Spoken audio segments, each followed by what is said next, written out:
and talking about outstanding matches, man. I mean, whenever we get a chance to see Dante Martin in the ring, I feel like this kid, he gets the internet buzzing, man.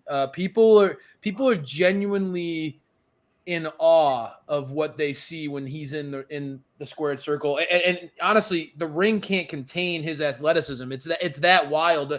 The stuff that this guy does, his athletic ability is really unmatched. And what a pairing, being kind of with Matt Sydal, a guy who is a well-known high flyer in this industry, and has diversified his game to kind of be even more well-rounded.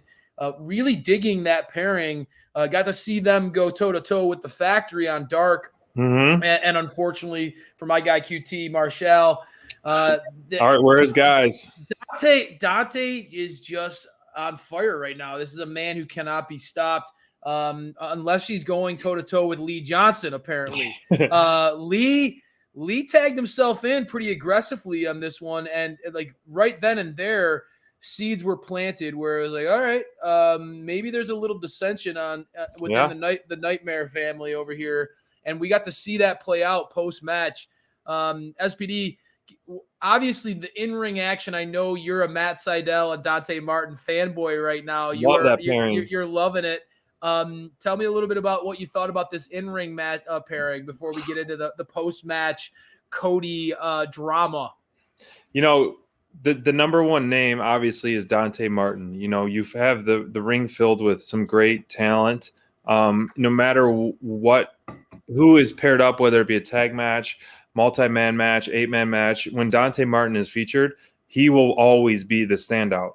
In a match where Kenny Omega was in the same ring, he was the standout. Time and time again, Dante Martin is leaving us with our jaws on the floor, a guy who is defying gravity. It is unhuman, the stuff that he is doing, and it is literally unreal. It is a lot of fun to watch, and every single week we're seeing new stuff.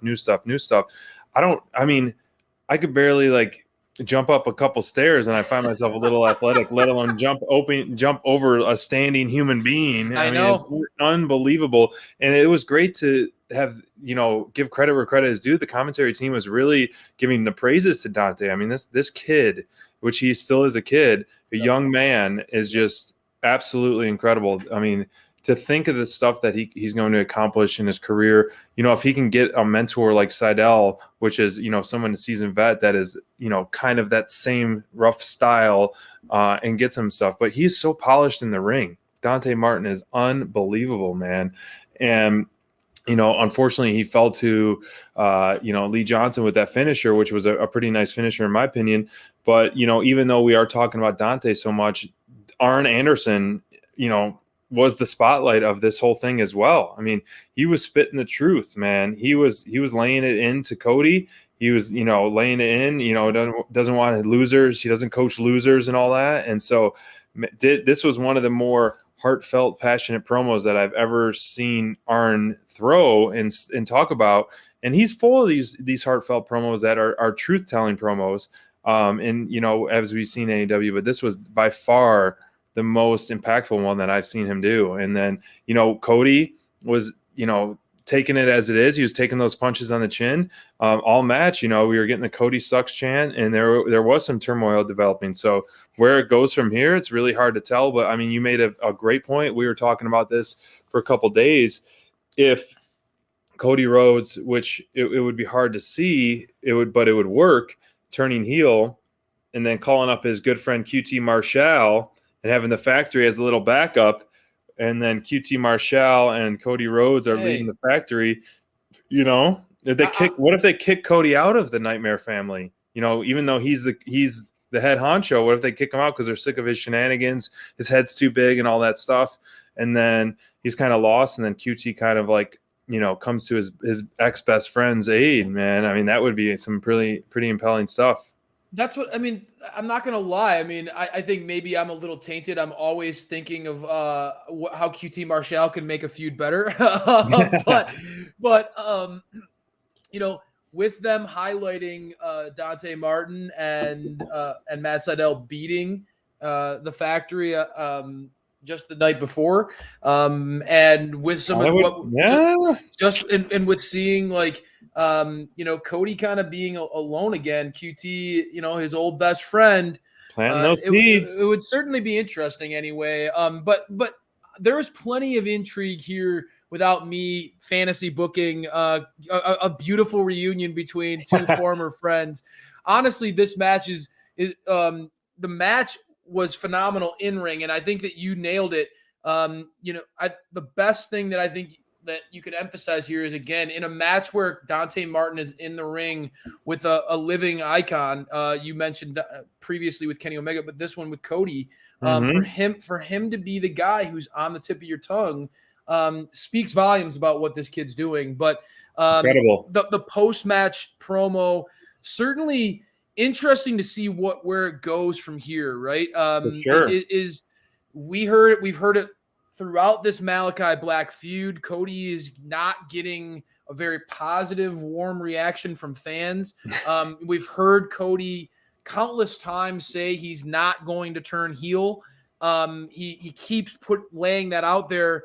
And that's why I feel like, the way this played out post-match, it's Arn and Lee leaving Cody only further leaned into some of those the crowd antics of with us. What we've seen. They further lean into painting Cody as this kind of aw shucks, I don't know. It just Arn absolutely, like you said, Cody just took it all on the chin. Arn absolutely eviscerated him in the ring. Kind of embarrassed him and laid it all out there.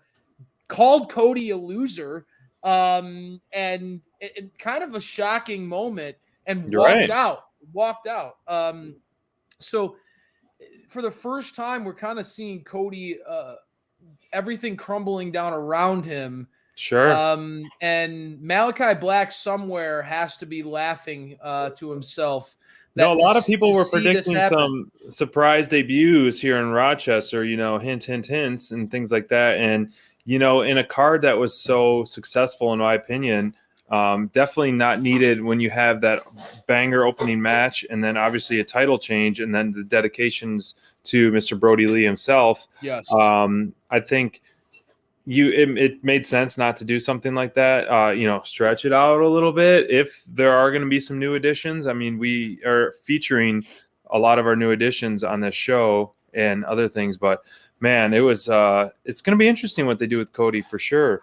With the reality show that we're going, AEW continues to just keep coming out with content that competes with Dynamite Download. I know. We're not a threat, guys. We're a part of the team. We are family. We want to be. We are part of your family. We're all part of that AEW family. But right now I have it recording. My wife said, "Record that. I want to watch that with you." Right. So we're going to be watching that one. I can't wait to see what again, and this is another reason why I think it's so hard for Cody to turn heel. He has a reality show that's out right now. There must be some, strings you need to keep intact backstage until, because if you're a bad guy on TV, some people don't want to watch bad guys, But I don't know. Again, wrestling fans are different, though. It's so fun to be able to just go back and forth on this. It's shocking to me that I feel like this segment is going off the rails where we're talking on and on about this in a feud, kind of in a match that was kind of not the highlight, not the biggest match of the night, but certainly a lot of intrigue around what's going to happen with Cody Rhodes. And I think that's a testimony to how they booked this. It's a testimony to what Malachi Black has been able to achieve during his time in AEW. Let's be honest, tying it all back, Crayfish, I always like to tie it up in a bow. Tying it all back to the Brody Lee night. One of the most iconic feuds of Brody's tenure in AEW was with Cody. Yeah. And there are some vibes that you get with Malachi Black. There are vibes that you kind of can remind you of Brody's presence. And I just think that it was really well done tonight, leaving our jaws on the floor wondering what was next.